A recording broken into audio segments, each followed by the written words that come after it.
대학 교수가 하나님을 믿는다는 것을 신기하게 생각하던 학생이 있었습니다. 실험 시간에 교수를 찾아가서 하나님이 계시다는 것을 어떻게 증명할 수 있습니까? 라고 질문했습니다. 교수는 자네가 자식을 잃은 어머니의 눈물을 가져오면 내가 증명해 주겠네 라고 대답했습니다. 학생은 불의한 사고로 죽은 친구의 어머니가 아들을 생각하며 흘린 눈물을 병에 담아오는 데 성공했습니다. 학생은 눈물이 담긴 병을 교수 앞에 보란 듯이 내놓았습니다. 교수는 한쪽에는 진짜 어미의 눈물이 든 병을, 다른 한쪽에는 화학적으로 눈물 성분을 똑같이 만든 병을 놓았습니다. 교수는 두 병을 앞에 놓고 이렇게 말합니다. 이 두 병은 화학적으로는 성분이 똑같네. 그러나 한 병은 어머니의 사랑이 담긴 눈물이고 다른 한 병은 화학적으로 동일한 분자 구조이지만 어머니의 사랑은 없다네. 우리가 이 병에서 어머니의 사랑을 감지하는 것처럼 눈에 보이는 것을 통해서 하나님의 사랑을 읽어야 한다네. 하나님 보이지 않지만 어머니의 눈물처럼 사랑으로 우리 안에 계시다네. 이렇게 대답했습니다. 우리가 좌절하고 절망할 때 바라보아야 될 사랑은 오직 하나님의 사랑인 것입니다. 우리에게 가장 큰 사랑을 주고 영적으로 승리하는 삶을 살 수 있도록 하시는 분은 바로 예수 그리스도이십니다. 어머니의 눈물처럼 우리 안에 사랑으로 계시는 하나님을 잊지 않는 분들이 되시기 바랍니다. 우리가 좌절할 때 사랑으로 찾아오시는 하나님을 결코 잊지 않는 분들이 다 되시기를 바랍니다. 우리가 하나님의 사랑을 잊지 말아야 되는 이유는 무엇이겠습니까? 하나님께서 나를 묵묵히 사랑하셨기 때문에 그렇습니다. 이사야서 53장 7절이죠. 그가 곤욕을 당하여 괴로울 때에도 그 입을 열지 아니하였으며 마치 도수장으로 끌려가는 어린 양과 털 깎는 자 앞에 잠잠한 양같이 그 입을 열지 아니하였도다. 아멘. 여기서 곤욕을 당한다라는 말은 그가 자신을 곤욕당하도록 내맡기셨다라는 의미로서 당신 자신이 고난을 자원하여 받았다라는 것을 가리키죠. 그 입을 열지 않았다라는 말은 고통을 감수하고 참아냈다라고 하는 것을 가리킵니다. 따라서 예수님은 고난을 자원하였을 뿐만 아니라 끝까지 그 고난을 참아내셨다라는 것입니다. 그런데 예수님의 모습을 어떻게 묘사하고 있습니까? 도살장에 끌려가는 양, 털 깎는 자 앞에 양으로 표현하고 있습니다. 다시 말해서 아무런 말 없이 죽으셨다라는 것을 의미하고 있죠. 왜 예수님께서 침묵하시면서까지 자신은 아무런 죄가 없으신데도 불구하고 묵묵히 죄를 짊어지셨겠습니까? 그것은 십자가에서 죽지 아니하면 여러분들을 나를 구원할 수 없기 때문에 그렇습니다. 죄 없으신 분이 나를 위해 십자가를 지신 것, 그것이 바로 사랑인 것입니다. 하나님 우리를 묵묵히 사랑하셨다라고 하는 말씀이죠. 사랑하는 성도 여러분, 하나님께서 말없이 묵묵히 여러분을 사랑하셨음을 잊지 않은 분들이 다 되시기를 예수 이름으로 간절히 축원드립니다. 오늘 본문은 한 서기관이 가장 큰 계명에 대한 질문을 함으로써 논쟁이 벌어졌습니다. 그런데 이 질문은 이 당시 랍비들 세계에서 가장 중요한 이슈가 되는 질문이었다는 것이죠. 당시 랍비들은 율법을 모두 613개 조항으로 분류했습니다. 그 중에서도 248개 조항은 보다 중요한 것으로, 나머지 365개 조항은 덜 중요한 것으로 분류했습니다. 가장 큰 계명이 무엇이냐는 서기관의 질문에 예수님은 첫째 계명으로 하나님을 사랑하라와 둘째 계명으로 이웃을 사랑하라 라고 하는 것을 제시하셨다는 것이죠. 근데 이것은 성경의 어느 특정 계명을 제시하신 것이라기보다는 구약의 모든 율법을 관통하는 계명이자 율법의 근본 정신이었습니다. 더 나아가 예수님께서 제시하신 두 계명은 사랑이야말로 모든 율법의 완성이라는 사실을 보여주고 있는 것입니다. 오늘 말씀을 통해서 가장 큰 두 가지의 계명이라는 제목으로 가장 큰 두 가지의 계명은 무엇인지 하나님의 은혜를 나누도록 하겠습니다. 가장 큰 두 가지의 계명 중 하나는 하나님 사랑인 것입니다. 30절이죠. 읽어봅니다. 시작. 내 마음을 다하고 목숨을 다하고 뜻을 다하고 힘을 다하여 주 너희 하나님을 사랑하라 하시는 것이요. 아멘. 율법과 신앙의 핵심은 하나님을 사랑하는 것입니다. 그렇다면 왜 하나님을 사랑해야만 될까 하는 것이죠. 그것은 하나님은 유일하신 하나님이시기 때문에 그렇습니다. 29절이죠. 읽어봅니다. 시작. 예수께서 대답하시되 첫째는 이것이니 이스라엘아 들으라 곧 우리 하나님은 유일한 주시니라. 아멘. 여기서 유일한 주라고 하는 말은 참 하나님은 오직 한 분뿐이시다 라는 말인데 이 말은 수적으로 단 한 분이시다 라는 의미가 있습니다. 이는 하나님께서 존재적으로 한 분이시라는 의미인 것입니다. 열왕기상 8장 60절이죠. 이에 세상 만민에게 여호와께서만 하나님이시고 그 외에는 없는 줄을 알게 하시기를 원하노라 말씀합니다. 하나님께서만, 즉 여호와에게서만 하나님이시다라는 말이죠. 이 말은 살아계셔서 당신의 백성을 친히 강한 손과 표심팔로 구원의 역사를 베푸시는 이스라엘 하나님 여호와만을 가리키고 있는 것입니다. 다시 말해 여호와만이 참되고 유일한 신이다라는 것이죠. 사람들이 신을 대하는 태도가 여러 가지가 있죠. 첫 번째는 무신론, 즉 신이란 존재가 없다고 강변하는 태도를 말하고 있죠. 둘째로 불가지론인데 신이 있는지 없는지 우리 인간은 잘 알 수 없기 때문에 신에 대해서 확신 있게 말할 수 없다라고 하는 것이 불가지론이죠. 셋째로 다신론입니다. 즉 신은 여럿이 있다는 거예요. 그 신들을 다 섬길 수 있는 태도를 말하는 것인데 태양신, 돌, 또 산, 달, 용왕신, 또 예수님도 신으로 보고 있죠. 그리고 부처, 일본에는 수만 가지의 신들이 있잖아요. 그런 것들을 말하고 있는 것인데 이 많은 신들이 나를 도와주면 좋지 않겠는가 하는 그런 마음의 태도가 다신론이라고 하는 것이죠. 넷째로 범신론이죠. 신과 자연이 하나이다. 또 인간과 하나님이 하나이다 라는 태도입니다. 그래서 자연도 신이라는 거예요. 나무도 신이 되는 거죠. 또 돌도 신이 되는 거죠. 인간도 신이다 라는 사상인데 이 사상 인도의 종교, 특별히 뉴에이지 사상이 이에 속한다라고 하는 것이죠. 여러분, 하나님은 스스로 계신 유일하신 하나님이심을 믿으시기 바랍니다. 어떤 장로님이 대표 기도를 하는데 이렇게 기도했어요. 오 신이시여.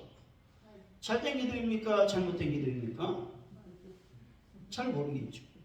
잘못된 기도죠. 왜냐하면 우리가 믿고 있는 분은 오직 하나님 한 분이십니다. 장로님이 기도하는 신은 하나님이라고 생각해서 기도했겠지만 하나님 위에 다른 여러 신들을 말하는 거예요. 하나님이 곧 신이지만 신이 곧 하나님은 아니라는 말이에요. 영어 대문자 GOD가 아시죠? 이것은 하나님만을 의미합니다. 근데 소문자 GODS는 귀신을 뜻합니다. 거스트라고 하는 그 귀신을 뜻합니다. 우리가 믿고 있는 하나님은 귀신도 아니고 잡신도 아니라는 겁니다. 성경이 말하는 성취적 하나님, 계시 하나님, 예수 그리스도께서 우리에게 일러주신 그 하나님을 믿어야만 하는 것입니다. 여러분, 우리가 믿고 있는 하나님은 살아계신 하나님, 인격적인 하나님, 모든 만물을 초월하신 하나님이심을 믿으시기를 바랍니다. 출애굽기 3장 14절 3반절이죠. 하나님은 모세에게 이르시되 나는 스스로 있는 자니라 말씀합니다. 하나님은 스스로 계신 분이라고 말씀하고 있는데, 이 의미는 첫째로 원인 없이 존재하신다는 거예요. 이게 무슨 말이냐? 자연 법칙은 원인이 있으면 뭐가 있어요? 결과가 있죠. 반대로 결과가 있으려면 반드시 뭐가 있어야 돼요? 원인이 있어야 된다는 거예요. 그런데 하나님께서 계시려면 무엇인가 원인이 있어야 되는데, 그 원인 없이 존재하는 분이 누구시다? 하나님 아버지이시다라는 겁니다. 자연 법칙은 반드시 인과 법칙이 진리입니다. 하지만 하나님은 인과 법칙을 초월하신 분이시다 말씀하죠. 여러분, 하나님은 원인 없이 영원부터 영원까지 스스로 계시는 창조주이심을 믿으시기를 바랍니다. 둘째로 하나님은 독립적인 존재이시다는 것이죠. 유아독존, 이런 말이죠. 독립적이다 이런 말은 무슨 말이냐? 무엇에도 제약받지 않으시고 의존하지 않으신다라는 말씀입니다. 그에 반해 인간은 독립적이지 않죠. 아무리 독립적으로 산다고 해도 누군가 함께 의존적인 삶을 살 수밖에 없다는 것이죠. 그래서 사람 인자, 그 문자를 보면 서로 돕고 사는 의존적인 존재라고 하는 의미가 있다는 것이죠. 사랑하는 성도 여러분, 처음이요 마지막이시며 영원부터 영원까지 계신 하나님만을 믿는 분들이 다 되시기를 예수 이름으로 간절히 축원드립니다. 그렇다면 하나님을 어떻게 사랑해야 할까 하는 것이죠.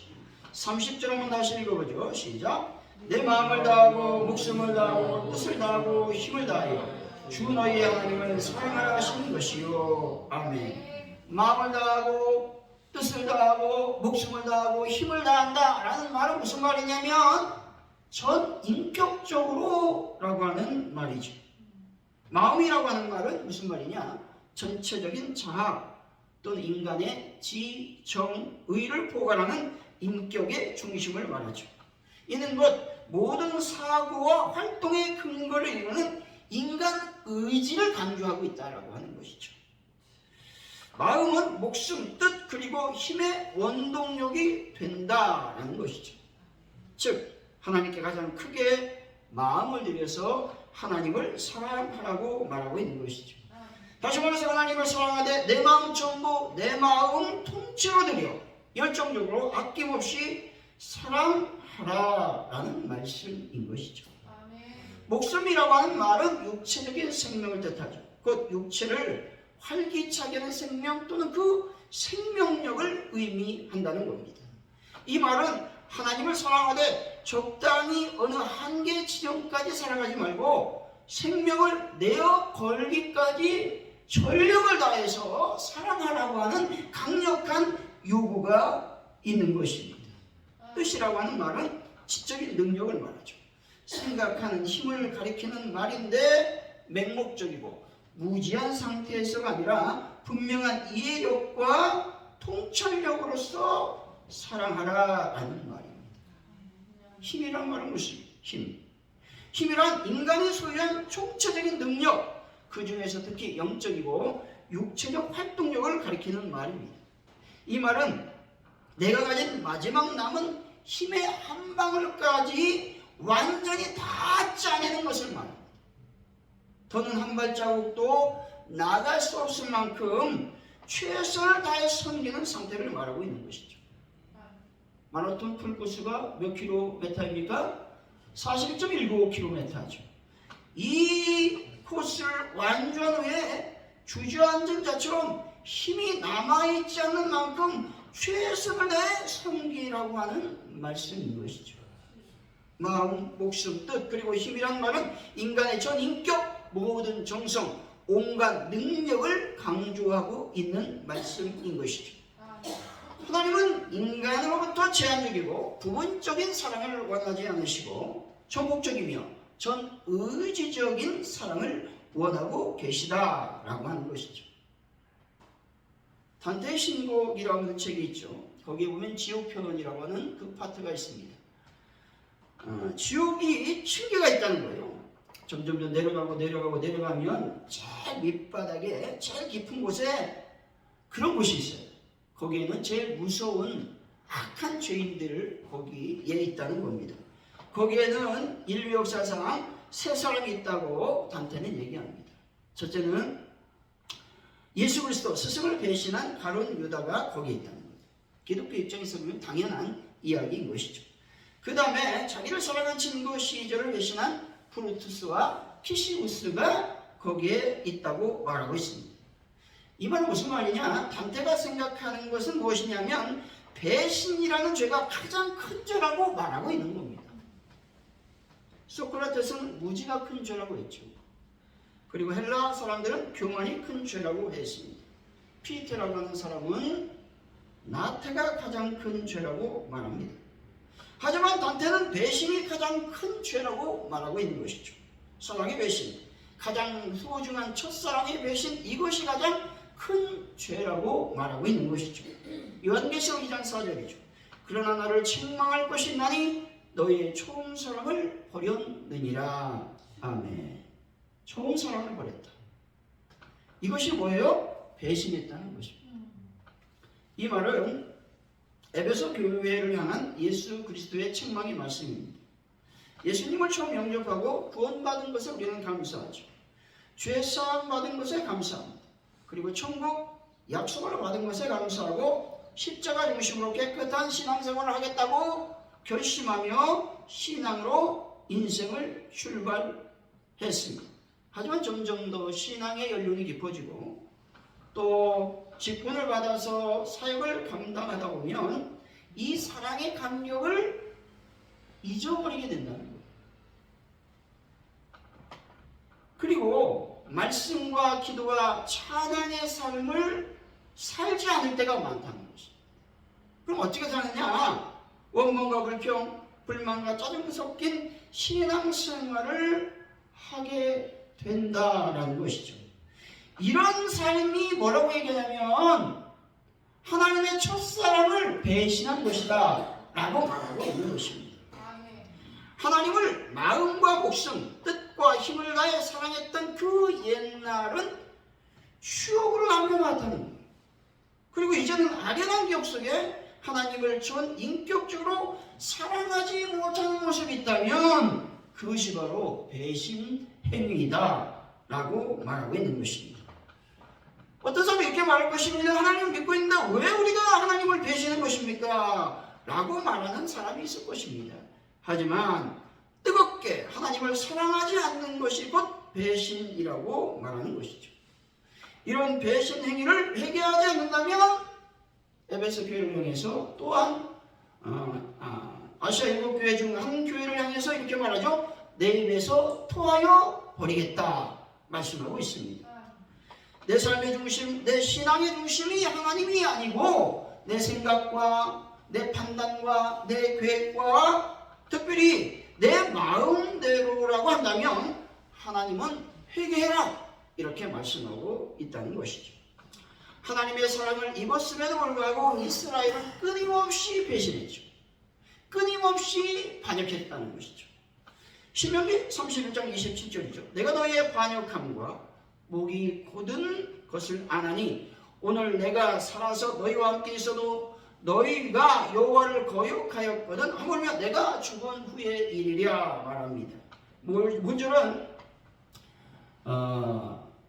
모세 오경을 쭉 기록하고 난 그 모세가 이 마지막 이제 성경을 마무리하면서 이스라엘의 반역과 거역과 배신에 대한 우려의 마음을 얘기하고 있는 거예요. 모세가 살아생전에도 이스라엘 백성들은 하나님을 반역함으로 우상을 섬겼습니다. 또 모세가 살아있을 때에도 이스라엘 백성들은 교만했고 하나님을 거역했다라고 하는 것이죠. 내가 살아있을 때도 그렇게 반역했거늘 내가 죽은 이후에 너희들이 그렇지 않으리란 법이 어디 있겠느냐 라고 지금 말하고 있는 것이죠.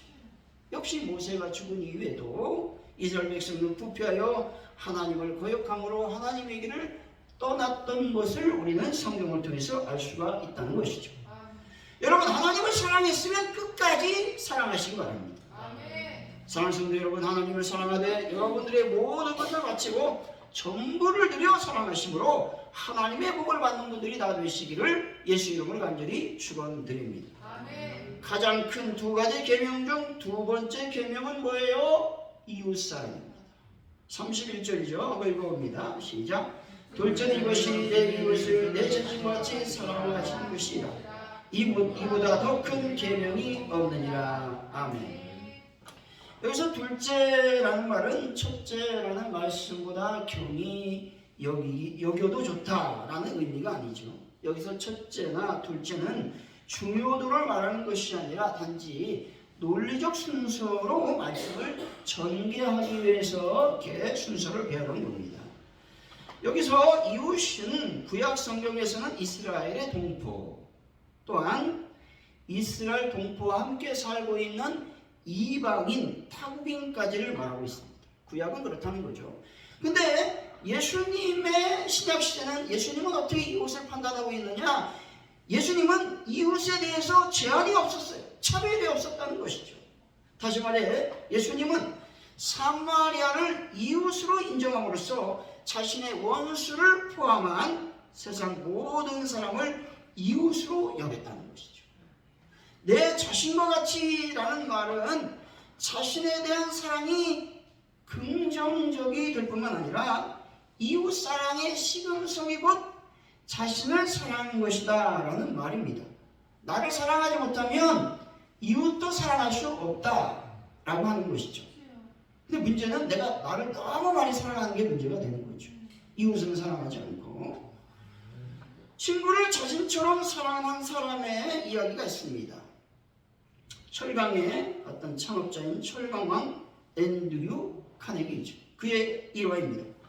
카네기 친구 바비는 게으르고 불량기가 많았습니다. 근데 바비는 카네기가 열심히 일하면 일할수록 못마땅히 여겨서 카네기에게 험한 말을 퍼붓는 것이죠. 하루는 바비는 카네기에게 폭력을 허들었습니다. 참다 못해 카네기는 바비와 말다툼, 이 폭력을 같이 싸웠다는 것이죠. 얼마 후 게으른 바비는 공장에서 쫓겨나게 되었습니다.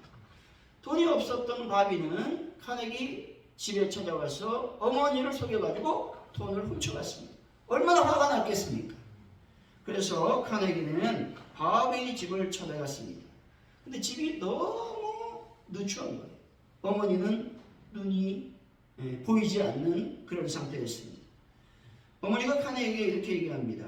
회사 동료라고요. 바비는 불쌍한 아이인데 좀 잘 도와줬으면 좋겠습니다. 이렇게 말하는 거예요. 그래서 어머니 말씀에 카네기는 바비를 돕기로 결정합니다. 그리고 공장장을 찾아가서 아유 공장장님 바비를 좀 쓰시면 안 되겠습니까? 이렇게 말하니 공장장은 고개를 가로저었습니다. 결국 카네기는 친구 바비를 위해서 자신이 인정받고 일하던 회사에 사표를 냈어요. 그리고 바비와 함께 일할 곳을 찾아다녔습니다. 그의 여러 달이 흘러내 그들은 함께 취직이 되었고 바비는 칭찬받는 직원이 되었습니다. 카네기가 친구와 함께 일할 곳을 찾아다니는 것, 이것이 바로 이웃사랑인 것입니다. 하나님께서 우리를 끝까지 사랑하시며 보호해 주십니다. 뿐만 아니라 하나님은 우리를 사랑하사 독생자를 우리에게 내어주셨습니다. 이처럼 내 마음을 이웃에게 내어주는 것, 그것이 바로 사랑인 것입니다. 하지만 하나님의 사랑이라면 얼마든지 사랑할 수가 있는데 내 힘과 내 취향, 노력으로 사랑할 수 없는 사람이 있다는 것이죠. 이런 사랑을 어떤 사랑으로 사랑해야 된다? 하나님의 사랑으로 사랑해야 된다고 말씀하고 있죠. 요한일서 4장 11절입니다. 사랑하는 자들아 하나님이 같이 우리를 사랑하였은즉 우리도 서로 사랑하는 것이 마땅하도다 말씀합니다. 이웃을 사랑하는 것이 곧 하나님의 사랑인 것이죠. 이 사랑이야말로 신앙 제일 우선되는 것이다 말씀하고 있죠. 사랑보다 앞서는 것이 없음을 믿으시기 바랍니다. 33절이죠. 한번 읽어봅니다. 시작. 또 마음을 다하고 지혜를 다하고 힘을 다하여 하나님을 사랑하는 것과 또 이웃을 자기 자신과 같이 사랑하는 것이 전체가 되기는 모든 번제물과 기타 제물보다 나으니라. 아멘. 예배를 드리는 것보다 기도하는 것보다 사랑이 더 우선이 된다는 거예요. 하나님이 기뻐하시는 것이 무엇입니까? 하나님을 경외하여 예배하는 겁니다. 그런데 이거보다 더 기뻐하는 것이 있으니 바로 하나님의 사랑, 이웃 사랑이라는 것이죠. 여러분, 이웃을 내 몸과 같이 사랑하심으로 하나님의 사랑을 이루시고 진정 하나님께 사랑으로 예배하는 분들이 다 되시기를 예수님을 간절히 축원드립니다. 결론적으로 가장 큰 두 가지 계명은 하나님의 사랑과 이웃 사랑입니다. 하나님을 사랑하되 마음과 목숨과 뜻과 힘을 다해 사랑해야 됩니다. 뿐만 아니라 이웃을 사랑하되 내 몸과 같이 그들과 함께 아파하고 함께 즐거워해야 되는 것이죠. 사랑하는 성도 여러분, 유일하신 하나님을 여러분들의 전부를 위해 사랑하시고 이웃을 나 자신을 사랑하듯 사랑하는 분들이 다 되시기를 예수 이름으로 간절히 축원드립니다. 기도합니다. 하나님 아버지 감사합니다. 하나님이 원하는 것은 하나님의 사랑, 이웃 사랑입니다. 우리가 끊임없이 하나님을 사랑으로 예배하게 하시고 이웃을 사랑함으로 하나님의 사랑을 이룰 수 있도록 인도하여 주옵소서. 감사합니다. 예수님의 이름으로 기도하옵나이다. 아멘.